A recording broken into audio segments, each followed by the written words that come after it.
Tata capital versus LG electronics, जो दो बड़े दिग्गज आईपीओज हैं, इनके अंदर long term point of view से कौन सा पर्टिकुलर आईपीओ जो है वो अच्छा रहेगा। देखिए, दोनों ही की जो बड़े साइज हैं वो 10,000 करोड़ से ऊपर के हैं। एलजी इलेक्ट्रॉनिक्स की बात करूं तो 11,600 करोड़ का आईपीओ है। वही अगर मैं टाटा कैपिटल की बात करूं तो 15,500 करोड़ का आईपीओ है। ग्रे मार्केट प्रीमियम जो एलजी इलेक्ट्रॉनिक्स का है वो 25% से ऊपर का चल रहा है, और वहीं अगर टाटा कैपिटल की बात करूं तो 5% के आसपास चल रहा है। But long term point of view के हिसाब से देखें तो टाटा कैपिटल के अंदर एक एज है। क्यों? क्योंकि इसका जो अनलिस्टेड स्पेस में भाव ऑलरेडी जो है 800,000 से ऊपर का था। अब जो है कंपनी जो इसका भाव लेके आई है वो बहुत कॉम्पिटिटिव लेके आई है।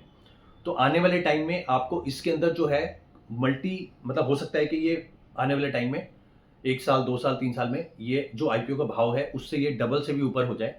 ठीक है, तो इस पर्टिकुलर आईपीओ को आप कंसिडर जरूर करिए। और long term point of view से अगर दोनों में से कोई अगर एक आईपीओ देख रहे हैं आप, तो आप जो है टाटा कैपिटल को चूज करिए, क्योंकि उसके जो फाइनेंशियल्स हैं और उसकी जो एंकर इन्वेस्टर लिस्ट है वो भी बहुत अच्छी है, और उसका जो काम करने का तरीका है और जो उसको प्रॉफिट वगैरह है वो भी बहुत अच्छे आए हैं। पी रेशो भी कंपैरेटिवली ज़्यादा है, बट फिर भी देखा जाए पीयर कंपैरेटिव के तो वो आसपास ही है उसके। तो इसीलिए आपको अगर long term point of view से दोनों में से कोई एक कंसिडर करना है तो आप टाटा कैपिटल को कंसिडर करिए।